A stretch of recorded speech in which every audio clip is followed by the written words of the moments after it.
All right, hello everyone. My name is Priya and I'm the Alumni Engagement Manager at King's. And today's webinar, How to Keep Learning, is part of the How To series webinars, which are specifically created for students and alumni who are in the early stages of career development.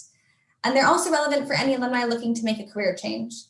So you can find past webinars on our KCL Alumni Office YouTube channel, and also look out for future How To webinars on your monthly e-news and on King's Connect. You can also use the King's Connect platform to connect with students and alumni and grow your network. So today's topic of lifelong learning might not seem like the most obvious subject to cover in a series dedicated to career advancement, but continued education can be a great resource for anyone looking to take the next step in their career or looking to make a change. Continuing to learn has many benefits for your personal and professional development and will certainly help you become a stronger candidate for many jobs. But there are many other reasons why you might want to consider studying again. Today, we have a fantastic panel of 2 alumni who are going to share their experiences with continued education. Keep in mind that their experiences only represent a small slice of the continued education options available both at King's and beyond. And a last note from me, please remember to make use of the Q&A feature of this webinar. You can submit questions throughout the discussion for speakers to address during the question time. And you can also upvote questions that you want to give priority because we don't always have time to get to all the questions. Now, I'll let our speakers introduce themselves. Ali, do you want to go first? Yeah, absolutely. Thank you. Hi, everybody. My name is Ali Bujanov-Chanin. So I'm an academic in a business school at King's. I'm a lecturer in work psychology and public sector management, and I'm also a deputy director for one of our masters at the King's Business School. With a slightly different hat on, I'm also a work and career coach. And so I've been in academia and coaching for a number of years now, probably more than I'd like to remember. Probably very relevant to today's talk. I'm also very integral to some of the executive education offering that we have in the business school. So hopefully be able to tell you a bit about that as we go along as well. Great, thank you. Georgia, did you want to introduce yourself? Yes, thank you, Priya. My name is Georgia Darvale. I am a clinical research midwife at the moment at St. Thomas Hospital. I also work as a learner link midwife with King's College and London South Bank University. And in this dual role, I welcome students from the third year of midwifery, and we organize their placement at St. Thomas's. I recently obtained a fellowship with Food Education England, and I'm working on my project focusing on preterm birth mainly. Going back to my education, I actually studied in Italy, and I graduated in midwifery at the University of Padua 6 years ago. And then I moved to the UK because I was particularly keen to pursue actually a career in clinical research, which is a bit underdeveloped. It was a bit underdeveloped at the time in Italy. And yeah, that's where I started. So I worked as a midwife initially, and then I managed to get a role as a clinical research midwife at UCLH and then at St. Thomas's. Perfect. Welcome both. And it's so nice to have both of you here who are your alumni, but also have kind of stayed close to King's in your work as well. Let's start things off by just having you share a bit about your personal experience with continued education.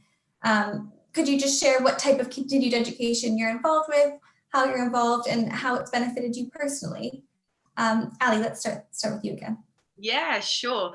So I was thinking about this just as we were preparing for the webinar and trying to remember some of the things that I've done over the years. And for me, it's been a real range from some very kind of non-work related things like, quite practical creative things like doing a photography course or, picture framing or navigation, to other stuff that has really tied in nicely with my career as well. So I mentioned the coaching. I've done a postgraduate qualification in coaching practice. Also, I'm accredited to deliver and to feedback on emotional intelligence tests. So those are things that I've done outside of the sort of normal realms of education, if you like. And I think the second part of your question was the benefit of those things. And, I've kind of made the obvious connection to the career there. And so, one of the things that with the career coaching, for example, that I hadn't perhaps expected was how useful this would become in terms of my actual long-standing career.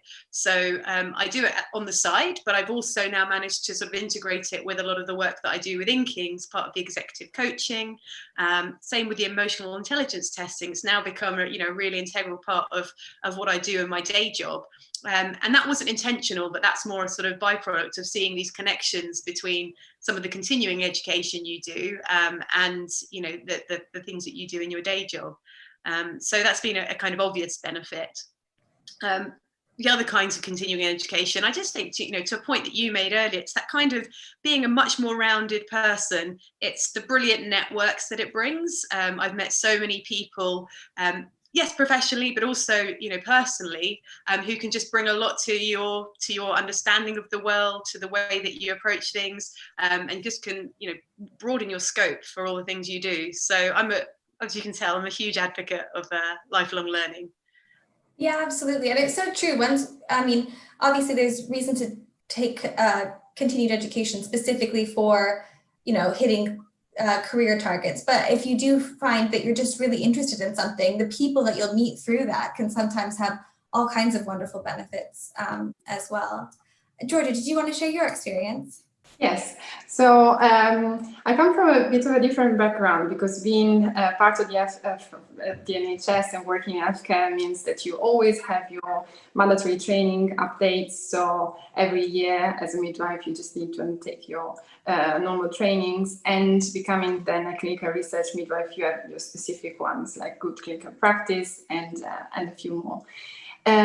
What happened, I just wanted to share what happened in my career pathway last year, because I briefly touched on when I just introduced myself, but I did a couple of years at University College London Hospital, where I got a secondment as a clinical research midwife.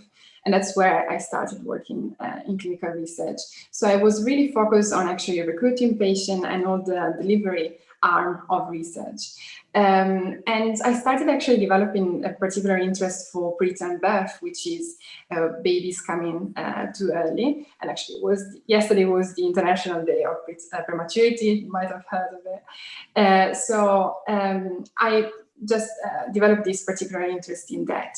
And I could see that my interest was kind of shifting from delivering research and all the management side to actually wanting to make a change for patients and developing my own research and my own protocol to actually make it happen.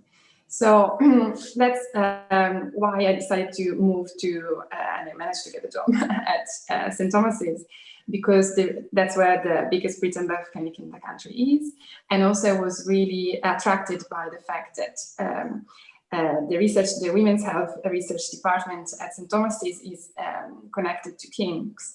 So it's part of the Life Course Science and the Department of Women's and Children's Health. So I could have that link to academia that I was looking for.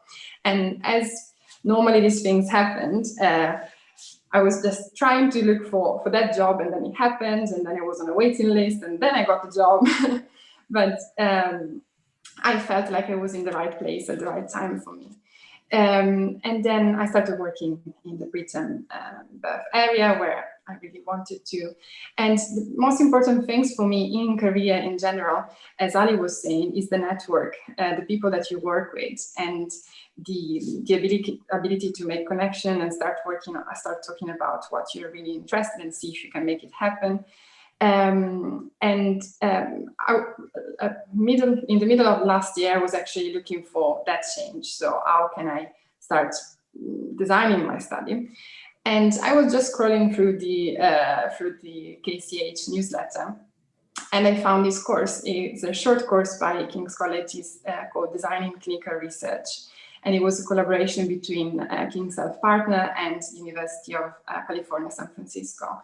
It was a course over 10 weeks, and it was literally taking you through every single step of how to design a proposal, how to design a study. And that was literally what changed my career up to now, because I had the possibility of working on my project during that course. And in the end of at the end of the course, you had your protocol ready. And I didn't realize when I actually signed up for the course, but it was a competition. So at the end of the course, there was 4 people had to present the work, and I was awarded the best protocol and best presentation. And it was really shocking for me, because I undertook that course only because I wanted something a bit more flexible. I didn't really know if I was ready to undertake a master's level. I'd never studied in the UK at the time before, so I was a bit unsure. So I took that course from a professional point of view to actually achieve some goals, but also from a personal point of view to try and see if I had it, if I could go for it. And that was really a setting stone for me, because winning that prize and having that kind of course in my CV then triggered a couple more things down the line. So my advice would just be, take whatever opportunity comes up, and if you think that course is something that you're interested in, it might something that you just want to explore and see if it's what you would like to achieve. Just go for it, because it might actually open other doors. Yeah, absolutely. And often I think sometimes those opportunities that are a bit of a risk or push ourselves or seem a bit daunting, a bit challenging, end up being the most rewarding when we actually see them through. So that's just a fantastic and very inspiring story. Thank you.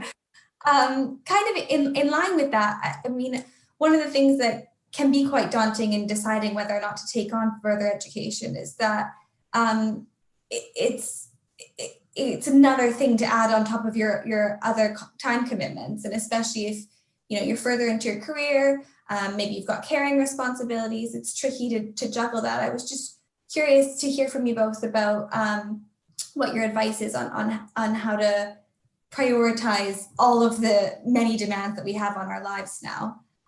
Georgia, did you want to start this time?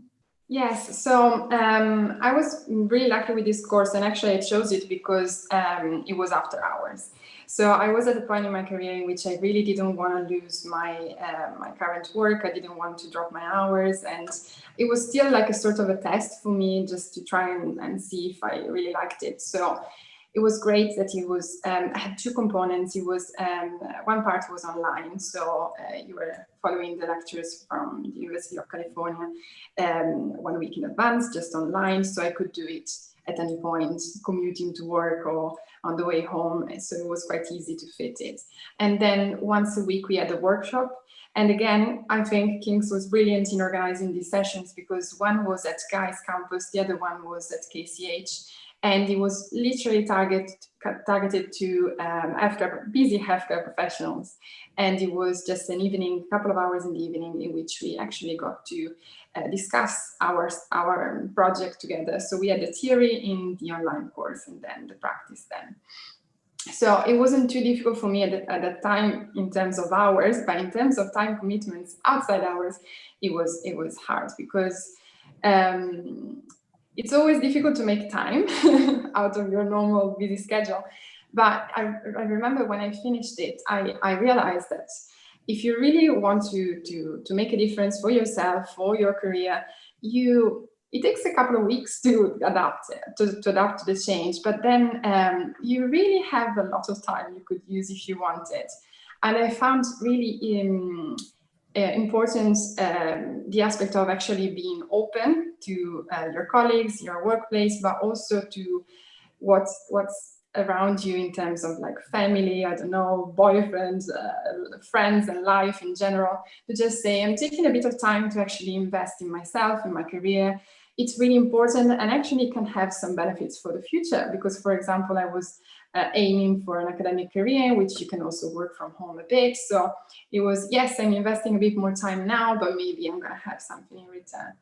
And I think it can be the same thing for workplace, because you could really kind of shape that course in a way to just explain that it's something that can actually benefit your workplace, it can benefit your career, and you can have a conversation and see if you can actually take some time. So I was starting earlier and finishing earlier on the days I had the fellowship, I had the course to try and fit it around.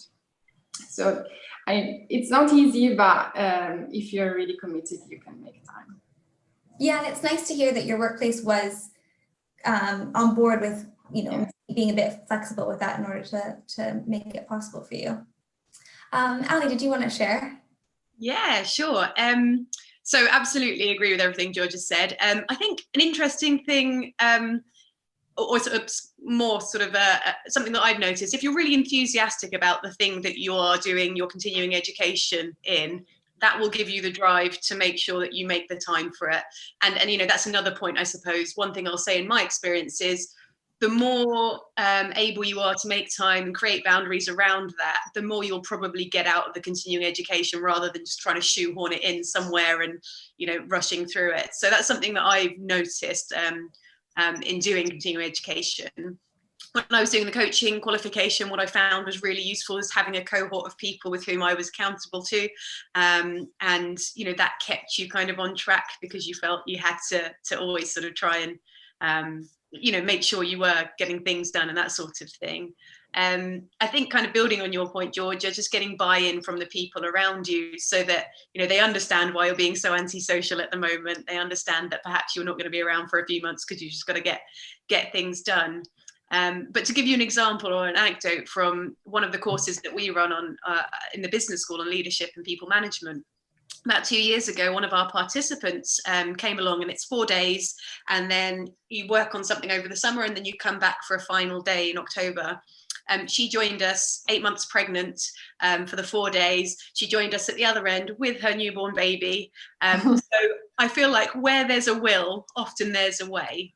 And with my other hat on, so the person delivering continuing education, the other thing I'll say is I think we're really aware in this day and age that people are busy, people have life that they have to deal with.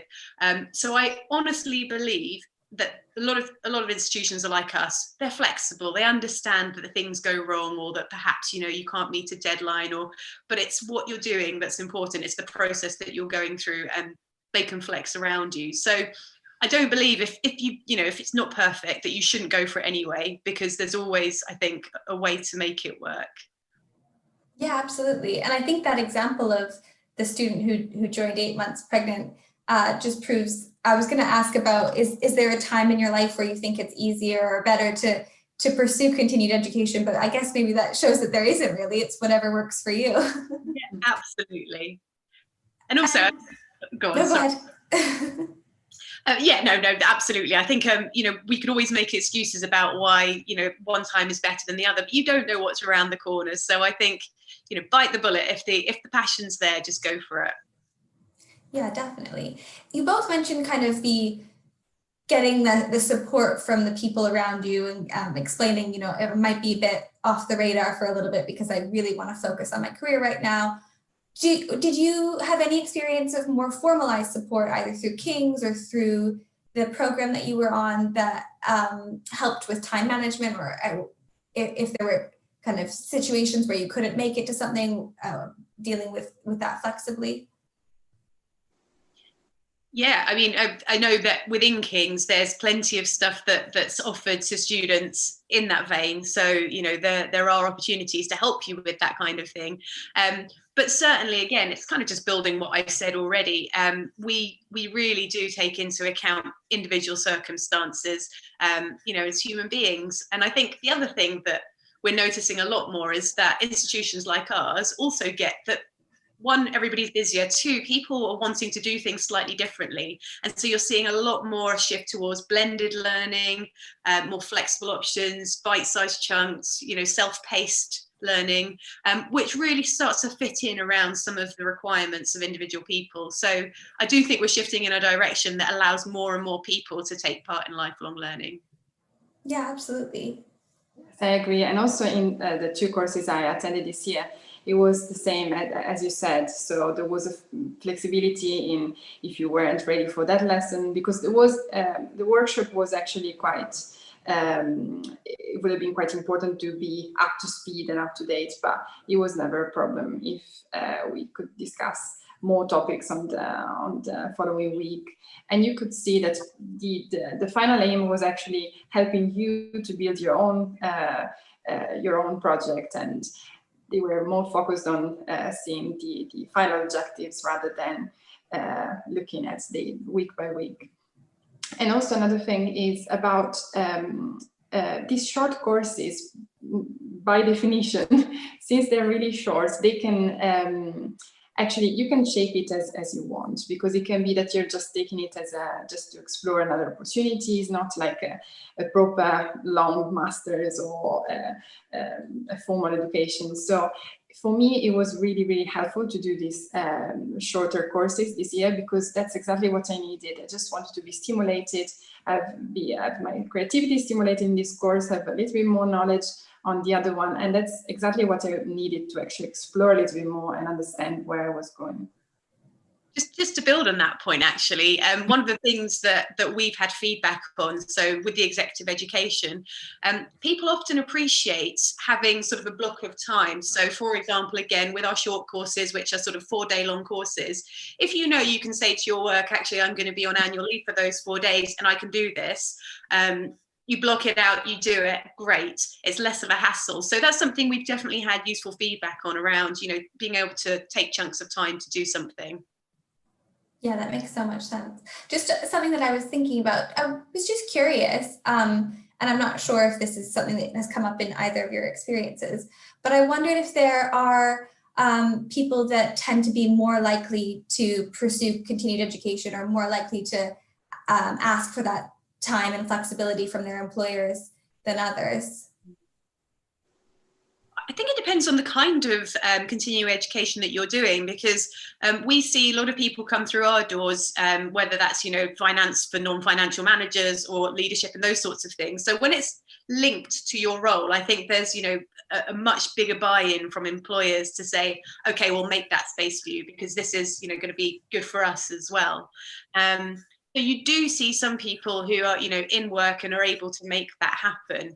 Outside of that, the kinds of people I encounter on the various things that I've done in the past, I think are people who get that having this kind of rounded experience, not just very kind of a narrow view of everything, they get the benefits from it. They understand that, you know, even if learning German isn't going to benefit you directly, it might have those kind of indirect benefits to your life and career and well-being.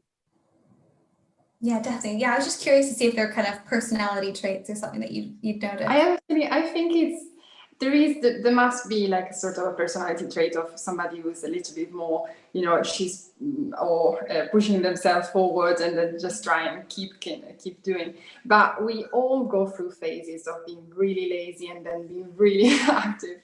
And what I noticed is that once you start one course, that becomes a trigger for many others, because that's what happened to me this year. And also I noticed that this is really contagious. So if you start talking about it in your workplace, I'm doing this course, it's really, really good, I'm enjoying it, it's hard work, but you know, it's taking me here and there. Then people slowly start thinking about what can I do to do that? What can I do to achieve? And you start creating that culture even within your workplace of actually trying to achieve more, doing something to just add to your day-to-day activity. And it's really contagious.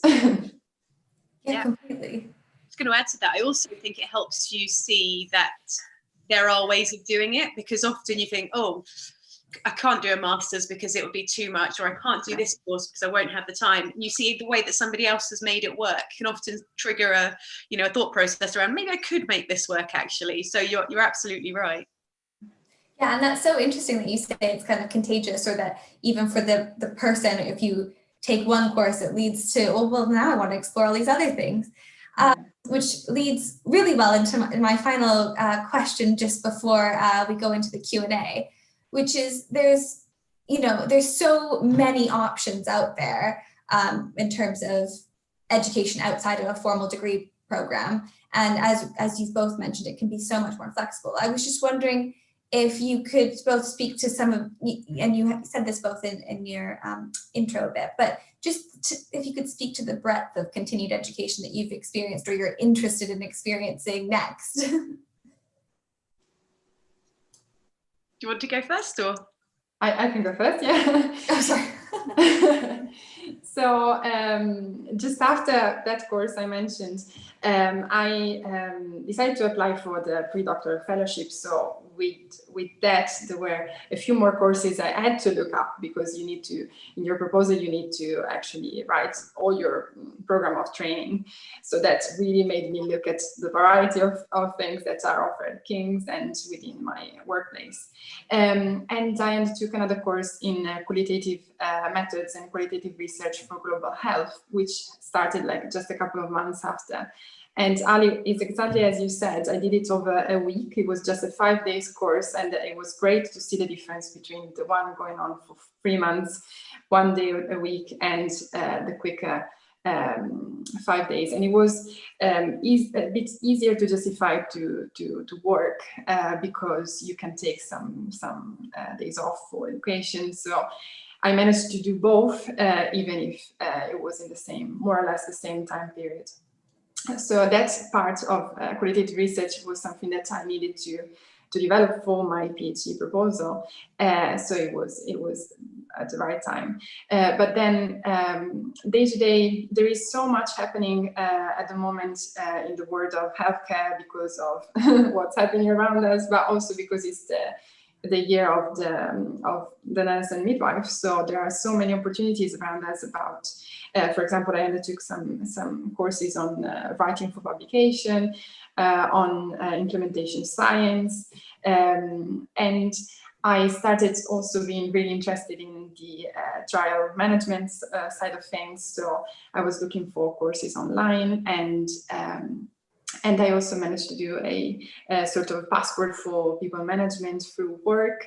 But all these things, I have to say, I find it's not too difficult to find them, because especially now with the fact that we are all working from home and everything is online, it's really, I don't think we have an excuse anymore to say, actually, I cannot do it. Because it's everywhere, and many of these courses are free, or others. For these 2 courses, I managed to get a bursary from the London ARC, South London ARC, or also through King's. So really, it's possible to make education easy for and easy to access for everyone in terms of economical terms, in terms of times, commitments, and it can literally come to your house. So Yeah, that's so true. It has changed quite a bit. For me, it's it's not dissimilar to yourself, but I think, to your point, there is so much out there. So I've been, over the years, I've been looking at things like LinkedIn Learning, Future Learn, obviously looked within King's as well. So there's, I mentioned the German because that's, for me, that was something that I was interested in. A lot of the stuff that we offer a course in emotional intelligence that I do, but because that's an interest, then I've done, various things around that. How do you increase the efficacy of your skills in X, Y, or Z? So there's just so much, such a broad spectrum. As you say, a really useful place to start is within King's, but even beyond that, there's all sorts. And when I mentioned Future Learn just there, I mean, really all sorts. You can learn about the abdomen, you can learn about genes, you can learn about, business, Spanish, all sorts. So yeah, I think it's just being a bit adventurous and curious, and you'll find something. But I also understand the difficulty of putting yourself in front of the screen and looking at your CV, which is really, really empty at some point, and just thinking, where do I go next? And I found myself in that situation last year. And with Ali, initially, we were just talking about how career develops and how does it happen. And sometimes you don't really need to have everything figured out. Sometimes it's just one course that leads you to other things, meeting people, starting talking about how to do things. Because this is from my experience what happened to me. So I started from one course, I met people there, I started talking about my ideas and what I wanted to do. Having had that award actually built my confidence, and also made the people around me understand that actually I'm committed, I can do this. And they start actually involving you a little bit more into what's happening around you. And it just feels like you're like widening your horizons and everything is achievable and you can just try and attempt everything with a little bit of extra dedicated time, because it's really not too much. And then it's all, you really need to have some enthusiasm for these things, obviously, but I think it's very achievable. Yeah, definitely. And that's such a good pitch to anybody who's kind of on the fence considering something. You can do it. I just add to that as well. So one of the things we're doing with the exec ed next year is something called masterclasses. And so this is like a really small kind of 3 or 4 hours, a taster of something. And that's, you know, to your point, that's a really good way of sort of just dipping in. Is this something I want to develop further? Maybe, maybe not. But if you can get a bit of a taste, then that can give you a kind of stepping stone to actually, I'd quite like to learn more about this. Yeah, absolutely. I'm just going to post some links in the chat for everyone who can see that. They're just links to continued education and short courses offered through King's. But as we've said, there's so many more beyond King's. So do check out Future Learn and all kinds of other sources, MOOCs and things that are, you know, offered through your local communities. I mean, the possibilities really are endless, but I can't include a link to everything. And just to say, for King's alumni, there are some discounts available on short courses. So also, if you have any questions about that, just don't hesitate to get in touch with us. So I've popped those in the chat, and then what we'll do is we'll just open up the Q&A session now. So if anyone has any questions, do pop those into the Q&A button, and then we can get to those. We did have a few submitted over email, just as I'm waiting for the live ones to come in. I'll go to these. So one, someone emailed in saying it can be, and I guess we kind of covered this a little bit, but they were saying it can be difficult to convince employers to be flexible in order to accommodate education. Do you have any suggestions for how to pitch continued education outside work, and especially if the continued education you're interested in isn't directly related to your job, to your employer? Ali, do you have something in mind while I think?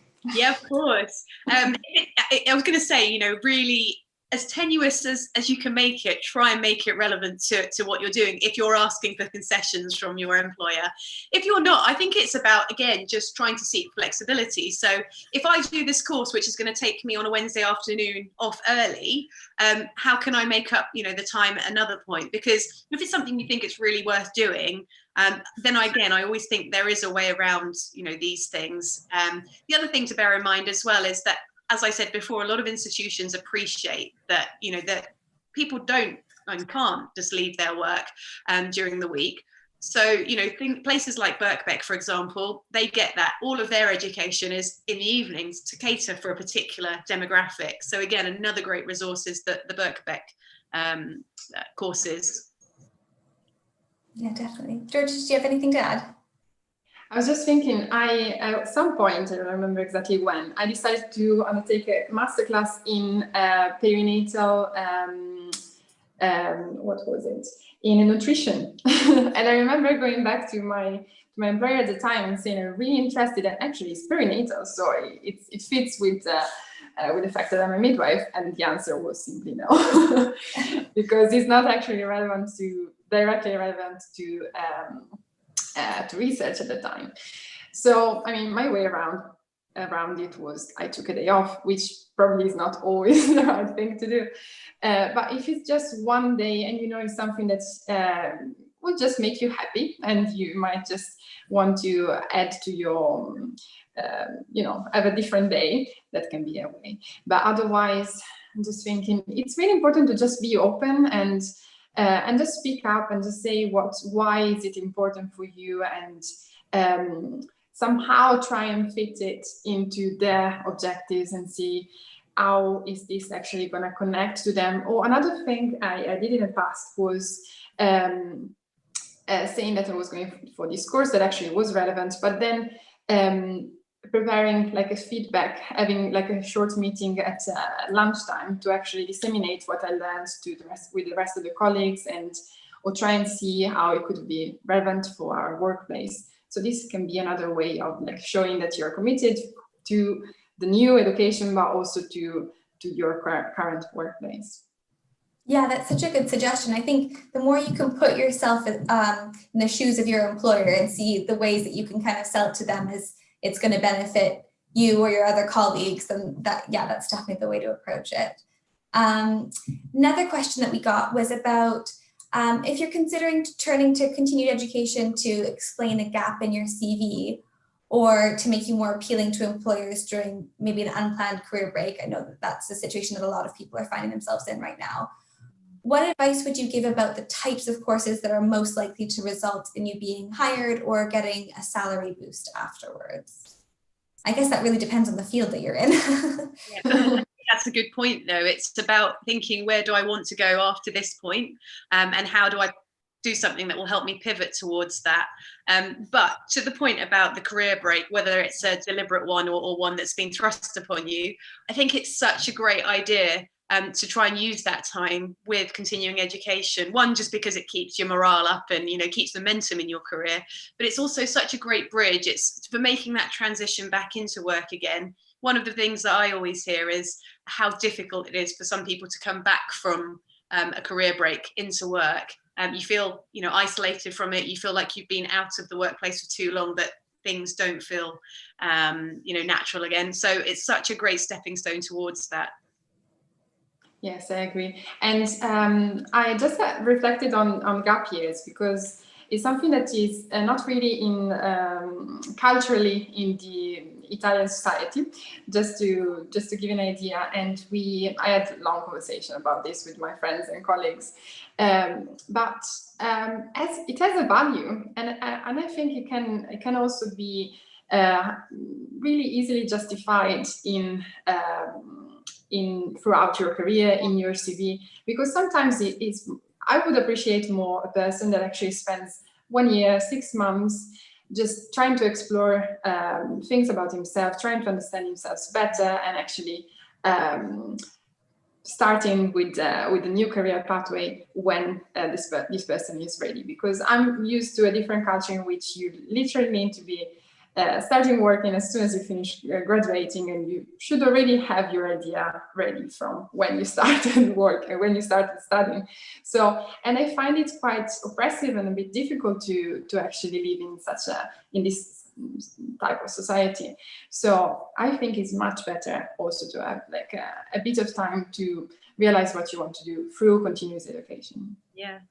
Can I just build on that as well? Just because a lot of the research that I do, which is an occupational regret, one of the themes that always comes out is this idea of, having ended up in a particular career path that perhaps isn't the one that you wanted. Either you chose it for your parents, or you just didn't have a sense of what you wanted to do, so you had to pick something. And so I think it's such an important point that George is making, and this is something I fully advocate to people who I coach as well.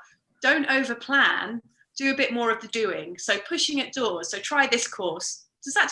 Try this course. Is that resonating with my values? Because that's all just data that allows you then to say, actually, no, this is the right next direction, even if the first step on the career ladder wasn't quite the right one. So I think it's so important. And also takes off a bit of pressure, because it's so difficult to actually choose the right degree, to choose the right university, the right place. It's so hard. So let's take a bit of pressure off and actually let's try.